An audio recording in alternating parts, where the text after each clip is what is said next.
Gubernur DKI Jakarta Anies Baswedan berharap siapapun yang ditunjuk nantinya untuk menjadi pejabat Gubernur DKI Jakarta berpegang pada rencana pembangunan daerah. Anies Baswedan mengatakan ada rencana pembangunan jangka menengah yang sekarang namanya Rencana Pembangunan Daerah sampai 2026.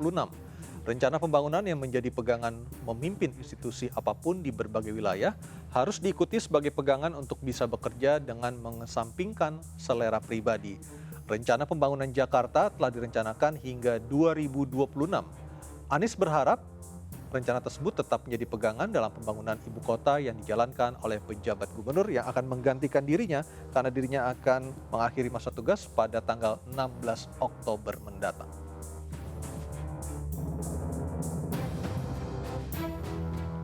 Pengamat politik Zaki Mubarak menyebutkan ada sejumlah kriteria yang harus dimiliki pejabat Gubernur DKI Jakarta. Selain profesional, pengganti Anies Baswedan itu harus mengetahui persoalan ibu kota dan memiliki pengalaman panjang dalam pemerintahan. Zaki Mubarak mengatakan ataupun penjabat Gubernur DKI Jakarta haruslah sosok yang berintegritas, tidak pernah tersangkut dengan skandal korupsi, kolusi maupun nepotisme. Sebab menurutnya DKI Jakarta merupakan barometer penting politik dan juga kegiatan ekonomi di tanah air. Ia menyebutkan jangan sampai nantinya penjabat gubernur yang terpilih justru memunculkan kontroversi dan juga polarisasi di tengah masyarakat. Dan untuk melengkapi dialog kita malam hari ini terkait calon penjabat Gubernur DKI Jakarta pengganti Anies Baswedan juga sudah bergabung bersama kami melalui sambungan Zoom. Ada Gubernur DKI Jakarta periode 1997 hingga 2007 ada Bang Yos. Selamat malam Bang Yos. Assalamualaikum. Malam, Assalamualaikum warahmatullahi wabarakatuh. Dan juga Bang Effendi Syaputra, Ketua DPW Partai Perindo DKI Jakarta. Selamat malam Bang Effendi. Assalamualaikum warahmatullahi wabarakatuh. Waalaikumsalam, selamat malam Bang Aryo, selamat malam Pak Yos, apa kabar? Saya ke Bang Yos dulu ya. Bang Yos, dari 3 nama yang diusulkan oleh DPRD untuk menjadi penjabat pengganti Pak Anies, apakah Bang Yos ada mengenal ketiga nama tersebut secara pribadi atau mungkin pernah bekerja sama? Ada Pak Heru Budi Hartono, ada Marullah Matali dan juga Pak Bahtiar? Nah, memang 3 calon ini yang saya kenal 2 tentunya ya, yang mantan DKI itu Heru, terus Marullah yang sekarang jadi Sekda itu saya tentu kenal ya. Saat jadi gubernur, beliau-beliau berdua ini jauh lah ya, jabatannya aku nggak ngerti, mungkin baru camat atau lurah gitu karena saya mendirikan balai kota ini kan sudah 15 tahun ya, 2007 sampai sekarang. Nah, tapi yang penting begini ya, kalau saya mengarahkannya itu kepada kriteria gitu. Bahwa Gubernur DKI ini kan dia harus paham betul tentang Jakarta dalam aspek geografis ya, mengapa sering macet, mengapa sering banjir gitu. Tapi lebih penting lagi juga dari aspek demografis, di mana Jakarta ini miniaturnya Indonesia. Indonesia itu yang unik apa sih? Adalah kemajemukannya, ya keberagamannya ini kan. Nah ini terwakili semua secara miniatur di Jakarta. Semua suku terwakili di sini, semua agama terwakili, budaya, adat istiadat menjadi numplek di sini, si kaya, si miskin, si pandai, si kurang pendidikan ada di sini semua gitu. Artinya apa? Dia harus mempunyai pribadi yang luas gitu ya. Bisa bergaul dengan semua pihak yang beda agama, yang beda suku. Karena itu kalau ada perayaan agama apapun itu, walaupun kita Muslim harus datang gitu. Begitu juga kalau ada paguyuban kumpul Padang, Batak, Ambon, Papua, kita juga harus datang supaya mereka ini semua merasa kita ini gubernur mereka gitu kan. Nah, dia juga harus paham bahwa Jakarta ini mempunyai multifungsi, pusat pemerintahan, pusat ekonomi perdagangan, pusat wisata, pusat budaya, pusat pendidikan.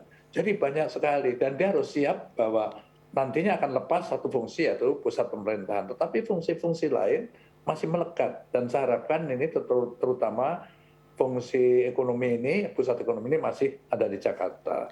Nah, karena itulah sekali lagi Jakarta ini harus paham ya.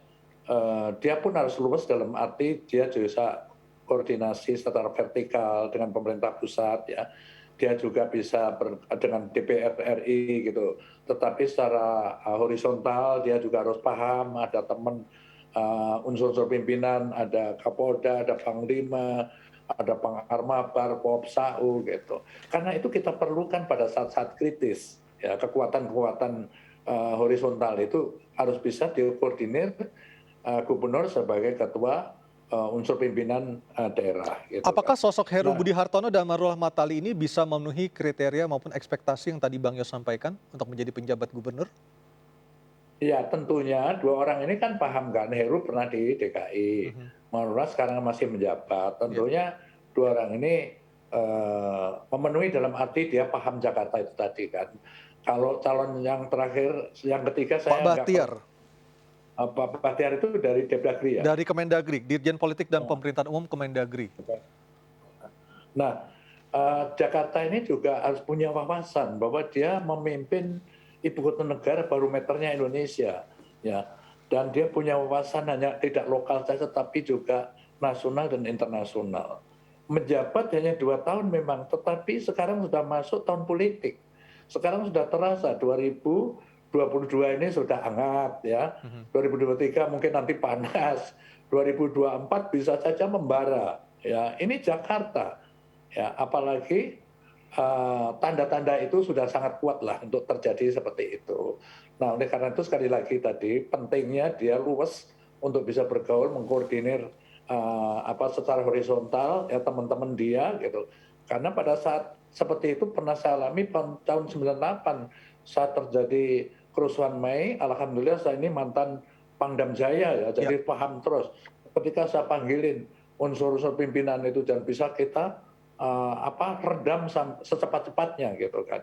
Dan itu mendapatkan apresiasi dari komunitas gubernur-gubernur kota-kota besar di dunia. Oleh karena itu pada saat kita konferensi Desul, saya yang diminta presentasi dengan tema manajemen krisis gitu untuk cerita bagaimana untuk sharing pengalaman dengan mereka. Jadi sekali lagi 2 tahun tapi amat berat ya, jangan sampai jebol ibu kota ini karena ini adalah sekali lagi barometer nasional itu adalah di Jakarta. Baik, saya ke Bang Effendi. Bang Effendi, catatan dari Perindo untuk ketiga nama yang diusulkan oleh DPRD DKI Jakarta untuk diserahkan ke Kemendagri besok, apakah ada catatan khusus untuk ketiga nama ini dari Perindo? Baik, Perindo melihat 3 hal strategis. Sebenarnya kalau ikut dari pembicaraan di awal tadi, saya tangkapannya kurang lebih sama ya. Ada 3 hal strategis yang dilihat oleh Perindo terkait dengan usulan 3 calon yang sudah dilakukan di DPRD DKI tadi. Yang pertama, saya pikir ketiga sosok ini masuk dalam semua hal-hal strategis yang Perindo maui. Yaitu pertama, seperti yang Pak Sutioso katakan tadi, memang harus sosok yang betul-betul memahami, tahu betul seluk-beluk luar dalamnya Jakarta. Jadi dia juga memahami bagaimana geopolitik, demografis maupun politik di birokrasi DKI itu sendiri. Dan saya menangkap hal ini bukan hal yang sulit buat ketiganya karena memang memiliki rekam jejak untuk itu. Kemudian yang kedua, kita tentu tahu tadi Pak Sutioso juga sudah jelaskan bahwa 2023 dan 2024 adalah tahun-tahun politik.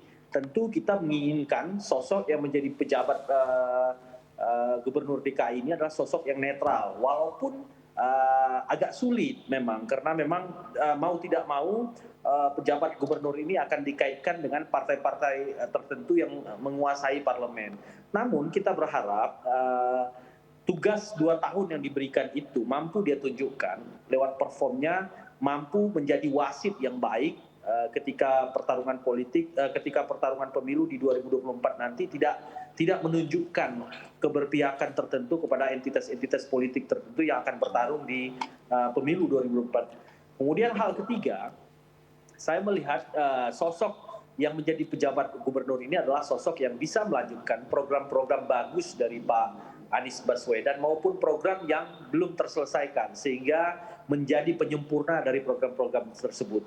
Sekaligus bisa menjadi harmonisasi, mungkin kalau komunikasi selama ini dengan pemerintahan pusat agak tersendat, mungkin bisa diharmonisasi oleh pejabat gubernur ini sehingga isu-isu strategis yang kaitannya DKI dengan pemerintah pusat dapat berjalan mulus. Contohnya dalam program pemindahan ibu kota Jakarta ini, program IKN ini tentu diperlukan suatu hal koordinasi khusus yang harmonis antara pemerintah DKI dan pemerintahan pusat. Kita berharap 3 indikator itulah yang ada di dalam 3 calon yang diusulkan oleh DPRD DKI tadi. Saya yakin ini adalah 3 calon yang menurut saya memenuhi kriteria itu, tinggal nanti siapa yang akan terpilih memimpin DKI. Kurang lebih seperti itu, Bung Aryo. Baik, kalau kita tadi Bang Effendi juga sudah menyinggung Mas Anies juga. Kalau kita melihat hingga hari ini, hingga tanggal 16 Oktober hanya tersisa kurang lebih 1 bulan lagi sebelum Pak Anies benar-benar meletakkan jabatannya karena memang durasi kepemimpinannya sudah habis. Dari Perindo sendiri, apa yang harus dilakukan oleh gubernur saat ini untuk bisa menuntaskan janji-janjinya pada saat pilkada lalu? Saya pikir tidak semua janji kampanye beliau yang beliau bisa wujudkan, karena memang situasi dan waktu juga memang kurang ya. Kalau kita bicara cuma 5 tahun program seorang gubernur itu, tentu banyak hal-hal yang tidak bisa disempurnakan. Nah, di hari-hari terakhir ini saya berharap Pak Anies tinggal merapikan kembali administrasi dan mempersiapkan langkah-langkah strategis sehingga nanti ketika pengalihan pejabat gubernur ini terjadi, tidak kemudian pejabat gubernur kebingungan lagi nih untuk membangun administrasi dari awal. Jadi semacam ada jembatan untuk transisi dari Pak Anies ke pejabat yang baru. Nanti dipersiapkan mulai sekarang nih. Jadi sudah tidak usah perlu lagi melakukan hal-hal strategis, misalnya mengganti pejabat, melantik pejabat. Saya pikir konsen saja kepada proses-proses untuk pengalihan sistem administrasinya atau hal-hal yang belum dilakukan di saat-saat terakhir ini, ingin memenuhi beberapa janji-janji kampanye yang belum beliau lakukan, disegerakan dalam hitungan 1 bulan ini bisa tuntas, sehingga ini akan menjadi poin positif di saat-saat akhirnya menjabat. Baik, kita akan lanjutkan lagi Bang Yos dan juga Bang Effendi usai pariwara. Pemirsa tetaplah bersama kami di MNC News Prime.